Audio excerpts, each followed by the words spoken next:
everybody to the next session here, Quantum Systems booth, a payload overview. You maybe already saw the payload overview, pre-recorded, the quick jump through the payloads. Now we have a little bit more time, we can talk about the payloads a little more detail. The next, around about half an hour. It's quite a long presentation. My name is Stefan Wurmser. I'm here responsible at Quantum Systems for business development, product training, customer demonstrations of the product. A little agenda. At the beginning I will talk a few slides about sensor types. Then we head through the different sensors. We offer the whole portfolio, beginning with the Sony UMC, Sony Rx1, the whole bundle of MicaSense sensors. And in the end, I will show you something new, our TX Thermal sensor. And at the very end of the presentation, we have a quick look at the Vector Scorpion gimbal solutions. Here are sensor types. There are quite a few different sensor types. We divide them into RGB sensors, multispectral sensors, thermal sensors, as well as live sensors, our gimbals and the Vector Scorpion. Sensor types you also can divide into passive and active sensors. What does it mean? Passive sensors always need an emitter. They need something that it's emitting a radiation energy. Usually that's the sun, and the reflectance from the Earth, from the surface of the Earth, is recorded the sensor. So the normal imagery, let's say normal imagery, multispectral, RGB, only capable in daytime. You need the daylight, the light from the sun reflecting from the Earth's surface, from the leaves, from the concrete, from all the surfaces on Earth. And the thermal works day and night. Here you don't work with optical reflectance, you work with thermal reflectance. And as you obviously know, also at night there's a thermal reflectance of the surface. The other type of sensor is a LiDAR or a radar, the active sensors. Here we provide our own energy source for illumination. So radiation is reflected by the target and measured by sensor. What does RGB, multispectral, thermal or LiDAR mean? RGB, the normal red, green, blue. So it's the visible range of light between 400 nanometer to around 700 nanometers. That's a very, very little part of the whole radiation, the wavelengths the human eye can see. That's just a very, very little part of the whole spectrum. And let's explain the stuff with an example. Here in the lower right section of the screen you see a leaf, green leaf. Why is this leaf green? Because of this RGB spectrum. Usually the chlorophyll pigments in the leaf, they are absorbing most of the blue light, a lot of red light, and only reflecting green light. That's how RGB sensor works. That's where the forest, the meadows looking green in this spectrum. But there's also a multispectral sensors, and these sensors, they also increase the covered reflectance up to the near infrared region. It's in the invisible spectrum of the light. But it's for plant health, it's mostly more interesting to look in this spectrum, in the invisible spectrum. So if a plant suffers from disease or from drought or from other things, it starts in the invisible spectrum, in the red edge spectrum or in the near infrared spectrum. So you see the bandwidth for a typical multispectral sensor, the MicaSense RedEgde MX, has a blue, green and a red band, the visible spectrum, as well as a red in a red edge that's exactly between the visible red and the invisible near infrared spectrum. And here begins all this, let's say the suffering of plants if they have problems with their life circle, with droughts or with water stress. You see it at first in the red edge spectrum, just between the red and the near infrared spectrum. And at Last but not least, the MicaSense RedEgde has also a near-infrared channel in the very near-infrared. That's also very interesting for mapping plants.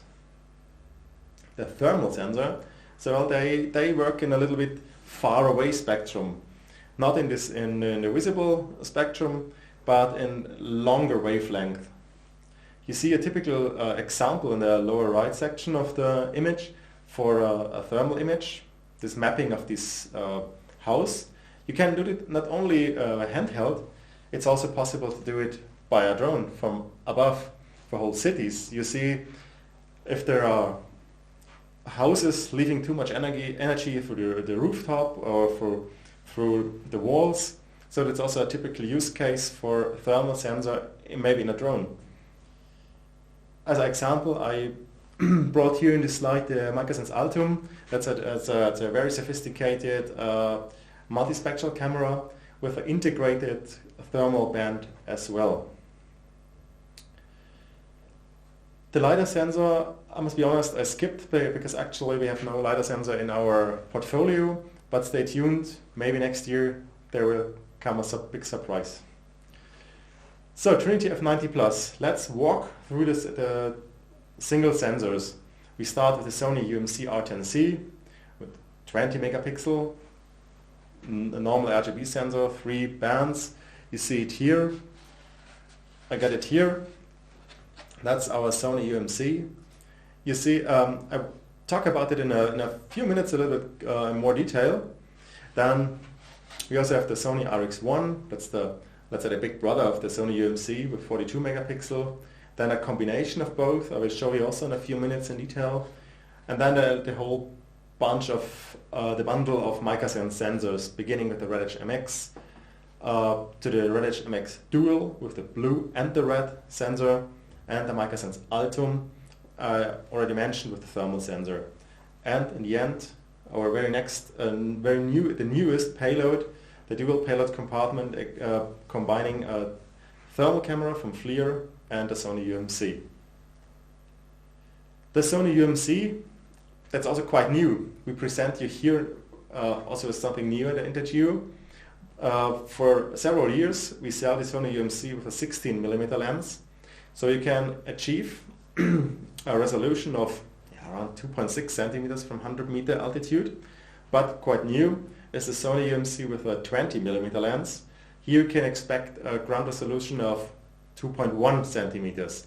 So you win half a centimeter on ground sample distance with this new lens.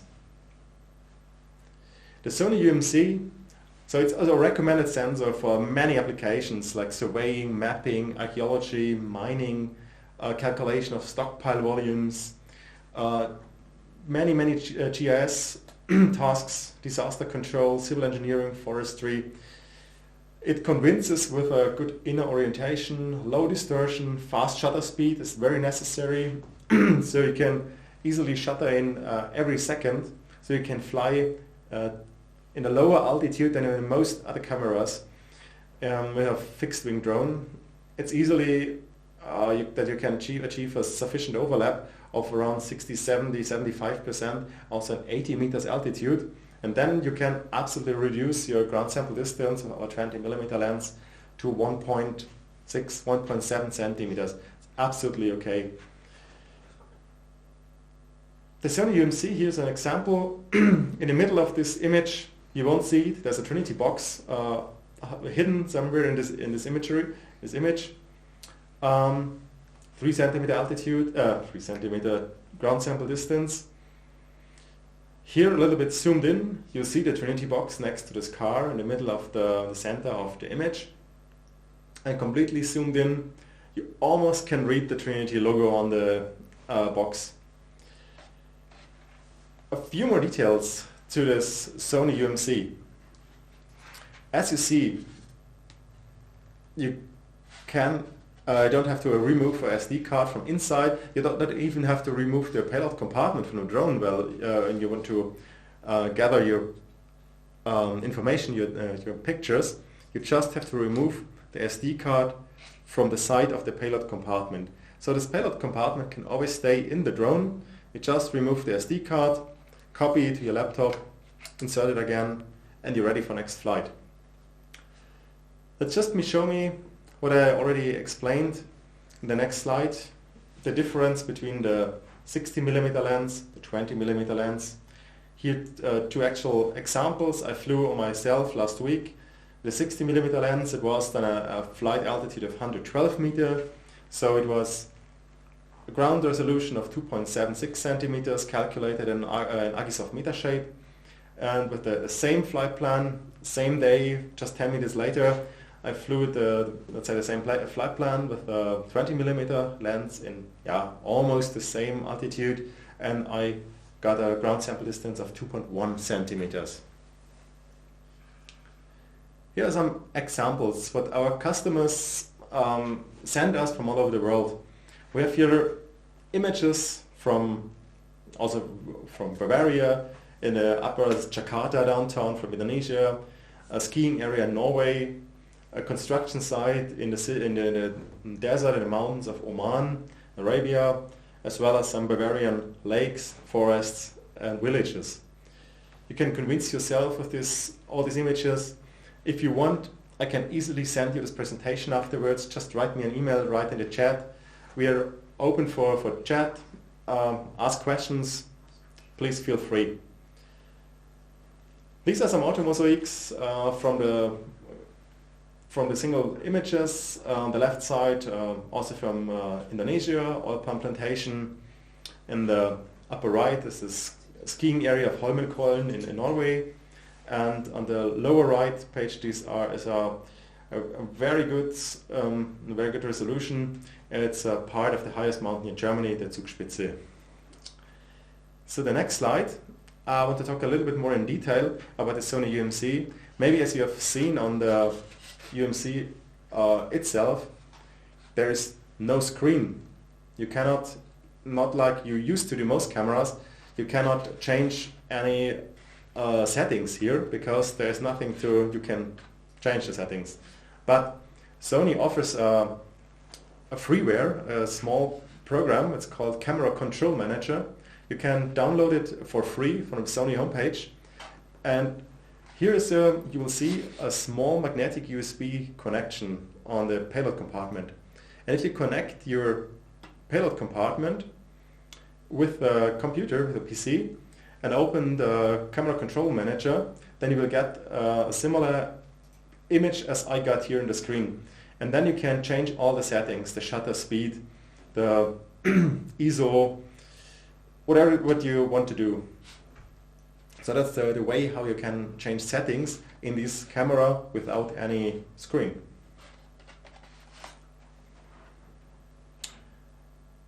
The next camera in your portfolio is our most powerful RGB sensor. It's a 42 megapixel Sony Rx1 full format camera. It meets the highest demands for image quality, resolution, surveying, open pit mining, surface model generating, a lot of GIS tasks, as well as engineering in forestry and also in precision agriculture. You can, for example, think about crop counting, because the resolution is so good you can see easily small plants on the field. Here's the example from 100 meter altitude. You will get a resolution of 1.3 centimeters. To prove that, what I just talking about, here are some examples. All they are gathered from 100 meter altitude. You see the machines, the tractor, in the bulldozer in astonishing quality, astonishing clear. So it's a perfect choice for highest demands and UV mapping cameras. Here it's quite different to change the settings because it's a complete camera. You get in the payload compartment, you get a touch screen on the, not a touch screen, a screen of the camera in the payload compartment. Just remove our battery dummy that's used for usually powering the camera, because the Rx1 is completely integrated in the Trinity.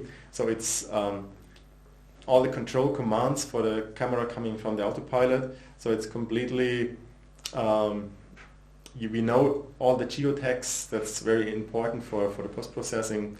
But if you want to change settings, then you have to insert original camera battery delivered by Sony. So, let's go to our next camera. Let's say you start with the whole bundle of MicaSense sensors. The first one is the Sony, the RedEgde MX. And that's a typical multispectral camera for vegetation indices like the NDVI or the RedEgde index, the NDRE. You see, and on this graphic on the lower right part of the screen, we have a blue band, a green band, a red edge, and a near infrared band. And maybe you see the lines on this screen between a healthy plant and a stressed plant. The first impact for a stressed plant begins in the red edge and a near infrared spectrum. So if a comparison between a healthy plant and an unhealthy plant, you will see the first incidence in this part of the spectrum.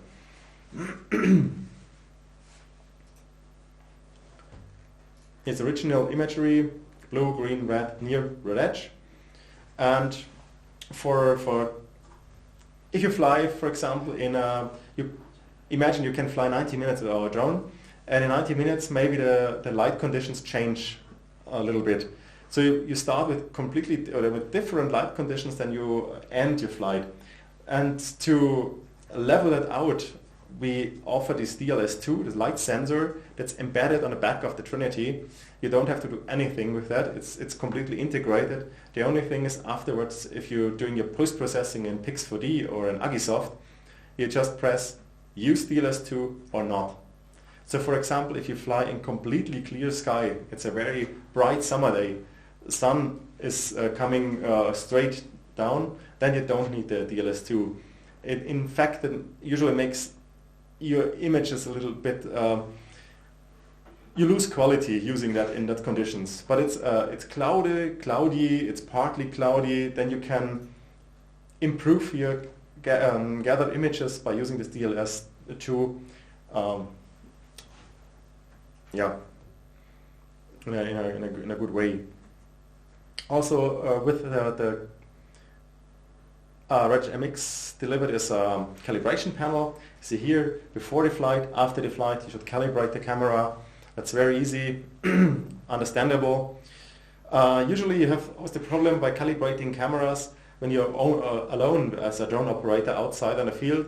You have to click somewhere, calibrate, hold the drone, hold the camera with just two hands, but you need 4 arms for that. Here our technicians had a different idea. There's a delay by the triggering. You press trigger 15 seconds and then you have 15 seconds to grab your drone, place it over the calibration panel, waiting for the 15 seconds, and then you have a perfect calibration image. Do it before the flight, after the flight, bring it into Agisoft, Pix4D, Drone Deploy, all the other software, and use it for calibration.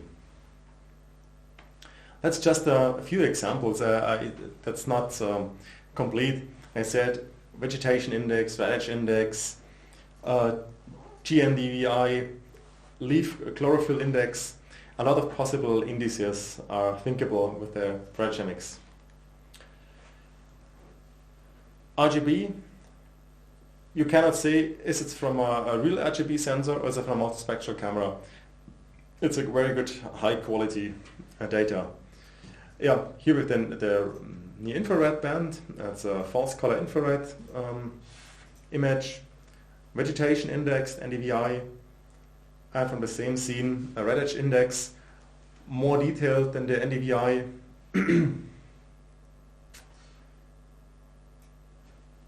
And to bring it on top even more than the RedEgde MX is the RedEgde MX dual camera.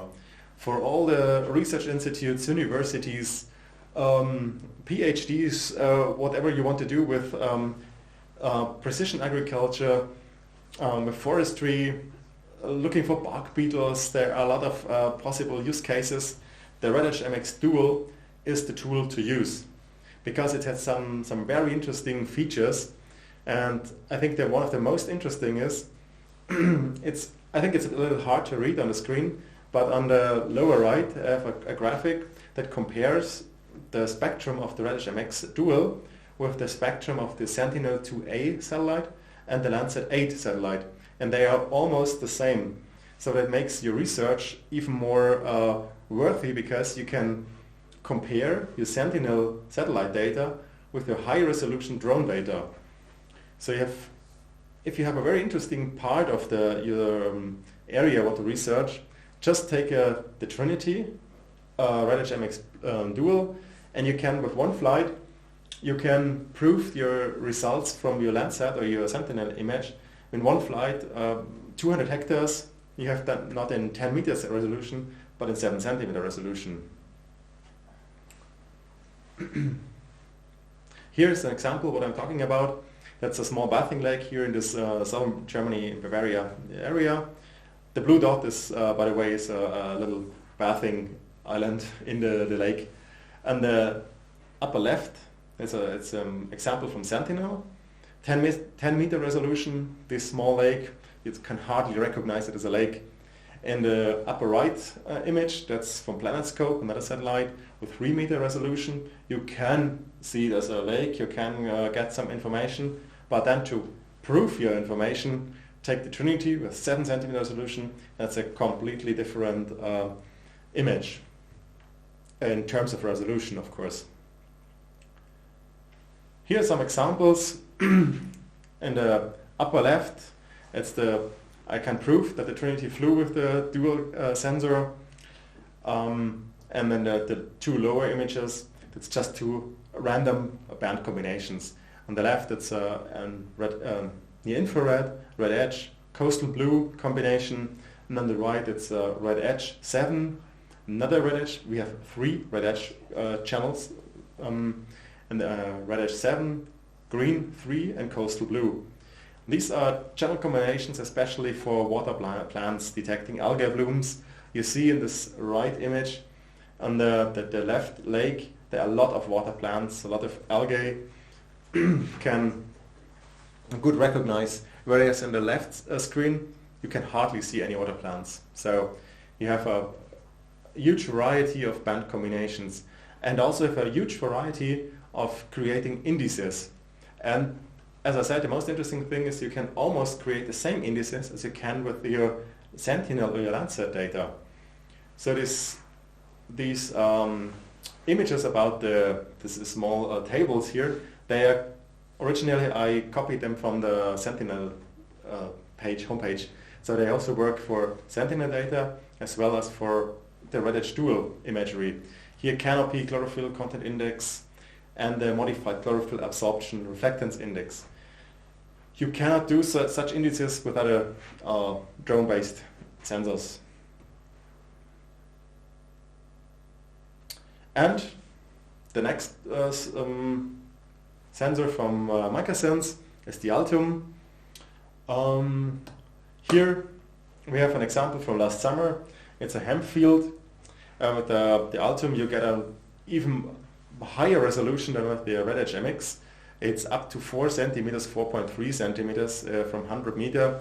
So you don't need an extra RGB camera. You just can use the Altum for a wide variety of use cases. You can use it as a normal RGB sensor. 4 centimeters is useful for a lot of tasks, I think, as well as with the 5 bands for agriculture, forestry, as well as with a thermal sensor for a far further use cases. So you see here the hemp field in RGB, the hemp field in false color infrared. You can better see where the plants are completely healthy, where a lot of ground shines through the plants, whether the plants are not so dense as maybe the farmer thought maybe. Especially in the middle where the word hemp is written, there the plants are completely healthy and very dense, and to the southern part, the lower part of the image, it's a little bit sparse. I think that's not completely dense. Even to better see it if you process a kind of index. Here we just process the normal, well-known NDVI. The more red, the healthier the plants, or the more chlorophyll, the more plant mass, and the more blue, less plants. So it's quite easy to see without any more detailed indices. But as I said, with this combination of 5 bands, you are up to combine it in almost every combination and calculate a lot of indices. And as I said, last but not least, we also have a thermal sensor. And here it's also clear, even clearer than with the multispectral bands, where a lot of plants are, where it's very dense and where it's very sparse, because it was a hot summer day and the ground, the brown ground, the soil was hotter than the healthy plants. So you see in the middle and the northern part there are healthy plants, and the southern parts it's a very sparse vegetation, a lot of soil looking through. It's hotter. And yeah, here in the legend you can read the temperature in degrees Celsius, but the sensor itself gives you the temperature in so-called centikelvin. So it's also easy to calculate it to Fahrenheit, for example, not only to degrees Celsius. Here for degrees Celsius you take the camera output, the raw data, divide it through 100 and subtract 273.15, and then you get the temperature in degrees Celsius. That's the original thermal image is shown, and in degrees Celsius. Here have an example for degrees Celsius. It's a tractor. It's working on a field. As I said, it was a hot summer day, so it's almost all the field is quite hot. But in ArcGIS Pro, I pointed exactly on this tractor, on this pixel of the tractor, the motor, and here we got 58 degrees. So you can easily get the well-located thermal imagery or the information, because it's completely work together with the other bands. So you don't need the thermal imagery for stitching the image. You'd use the RGB and the other bands for stitching the image, and the Altum just sets the thermal image on top of it. So it's always well located. Our next and most unique sensor is the double payload compartment. I got it here in live. See, because the Trinity F90 Plus is quite powerful, and we have a payload capacity of 700 gram, and we calculated that it's possible to carry the very small RedEgde MX plus the very lightweight Sony UMC. So that makes our Trinity quite unique, that you get a high resolution RGB image and multispectral imagery in one flight and completely aligned. You can put them over together and they have no distortion, nothing. They are completely well aligned. And the same as I showed with the Sony UMC, you don't have to remove the whole payload compartment for the images. You just click these two SD cards and you get the images of both sensors. Yeah. Most of you know probably that the MicaSense RedEgde MX has its own GPS receiver on board. So if you don't need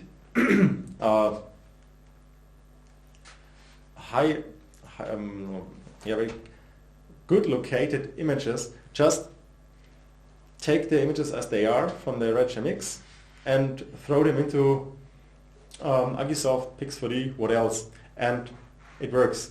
But if you know them precisely located, then you also can use the images from the MicaSense MX that is the same for all the payloads I showed you today, and just take our PPK process, take your PPK data, your INEX data from our iBase, from your Trimble Topcon Leica receiver, what else, or from your virtual reference station, from here in Germany, Sapos, of course, in the USA. There are a lot of governmental providers for this data. You can use all this data for post-processing, for making a PPK accuracy of your data. But as I said, if you don't need that PPK accuracy, the RedEgde MX has its own GPS on board. Here you see both cameras are fully integrated in Cubase, in our planning software. For the GSD for the RedEgde MX is around 7 centimeters from 100 meter. The GSD for the Sony UMC is around, as I said, 2.66 centimeters from 100 meter altitude. But both cameras are very fast shuttering around 1 second. So you also can fly deeper, lower altitude. It's possible up to 80, maybe 70 centimeters, 70 meters, depending on the ground. So, I promised you we have something new. And our new invention is that. We have a Sony UMC together with a FLIR Thermal with a TX module on top of it. This TX module is the magic on this thermal sensor. Because the thermal capture calibrator from the company TX prevents the thermal imagery from getting misleading information on the edge of the images. So they're completely well rendered from the middle up to the end. So you have no misleading information on the edge of the thermal images, how you're used to with normal thermal images. And we go to the market, I think, in beginning of next year with this combination of Sony UMC and the FLIR TX Thermal. And our aim is to completely align them, the same as we did with the MicaSense RedEgde and the Sony UMC. So in the end, you get a high-resolution RGB image, maybe from your photovoltaic plant, and a thermal image to have a look on your modules, if they're working or not, for example, and you easily can see, compare it with the RGB data. Resolution will be, we tested it with a 19mm lens from 50 meters, it's around 5 centimeters, and from 100 meter, it's around 10 centimeters, 9 point something you will get in the end. If you have some questions on this integration of the thermal camera, please come back to me, write questions in the chat, write us an email, write info@Quantum Systems. A lot of channels, they're open for answering, or go on the LinkedIn profile right there. There are a lot of channels, we spread our information and you can easily come back to us and ask questions. But that's not only for the thermal camera, that is for all these sensors. The price, I think you have to ask our sales manager, and he will give you the price for this integration. So that's just, I know that it's a little bit on the edge of the geospatial market. Our gimbal solutions for our more governmental systems, Vector Scorpion, we offer 3 different gimbals. Just let me jump through it very quick. Here you see how the gimbal works. We also use Cubase, but in a special tactical version. You can change between the map view and the in the middle up in the image next to the vector plane. Here's in the big screen you see the map, and the small screen you see the gimbal image, but you can change it vice versa. You can make the gimbal image as your main image and have the map as just as a small window. Just go through the abilities of these 3 gimbal solutions. We offer the Trillium HD 40 LV for the Vector and the Scorpion with 10 times optical zoom, 2 times digital zoom, as well as a 4 times digital infrared zoom. You see an example on the left side, on the edge of the forest, there's a car right in the middle of the image. You won't see it with 0 zoom, but if you zoom in 10 times, you can clearly recognize the car here driving on this path. We offer geolog image stabilization, a lot of other features with these gimbal solutions. Also live recording, live sending of the images. That's another version. That's Trillium HD XV. We offer this for the Scorpion. To control Vector Scorpion, we have here this very sophisticated SkyNav called tablet. It's working Panasonic tough pad inside with a touch screen with these sticks on the side of this rugged tough pad. You can control the gimbal, you can control the drone, you can hot swap the battery while using it. So a lot of possibilities. As I said, for the Scorpion, the XV, 30 times optical zoom, 2 times digital zoom. Here you see the same scenery, the car on the edge of the forest in 300 meter distance. If you zoom in 30 times, you can read the car plate, so it's so sharp. And yeah, best of both worlds is the next version Nighthawk 2 with a 20 times optical zoom, 2 times digital zoom, and a 4 times digital infrared zoom. So that fulfills the highest demands in surveillance, reconnaissance, and all these tasks. Here you see also examples of zero zoom on the left, 10 times zooms in the middle, and the infrared zoom on the right image. You can change from black hot to white hot, just what you want. You can stream it, the images, the videos. You can set a geo-lock on a target. It's complete image stabilization, object tracking, a lot of functions. But I said, okay, that's just on the edge of geospatial knowledge. I say thank you for listening. I hope I could bring you our sensor a little bit nearer to you. And if there are questions, feel free to ask. Send us in our chat on LinkedIn and on our homepage, info@quantum-systems. Send me personally questions, what you want to. Now Claudia has arrived. I think you bring some questions with you. I bring some questions, Stefan. First, thank you very much for this broad overview of our survey-grade sensors.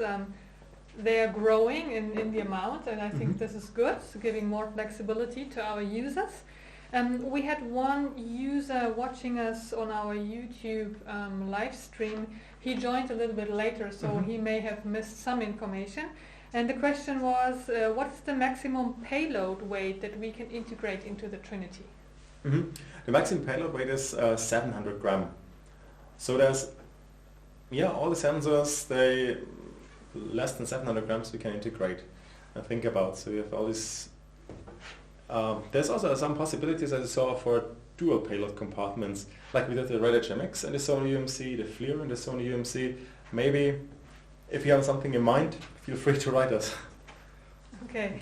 There was one more question that was specifically related to the Rx1II sensor, and the question was, what about contouring for large area and accuracy in dense forests? Yeah, it depends on the software, of course. The images are capable of it. It's with a resolution of 1.3 centimeters. You can do contouring. That depends on the flight altitude of the overlap of the camera, and you provided software. But I think let's talk about it in afterwards in the chat room, or write an email so we can clear it better, this question. Thank you. Okay, one last question, Stefan. Can we provide, excuse me, whoever is interested with sample data sets for the different sensors, and where and how are these provided? Yes, we can. On our homepage, in the sensor section, as extra section for payloads, they will find sample data for each of the sensors I just showed you today. Thank you, Stefan. That's it. I think currently there are no more questions. We will be here for the rest of the day until 6 o'clock, roughly our time. If you have more questions, please write them in the chat or visit us in our virtual booth. I would highly recommend to you and also invite you to stay tuned, stay on our channel, because we will be back at 5 o'clock in the afternoon with a live interview with our CEO Florian Seibel. We will come up with an AMA format, that means Ask Me Anything. So this is the chance for you to ask any question to Florian Seibel that you've always wanted to ask him. Stay tuned. See you later. Okay, thank you. Goodbye.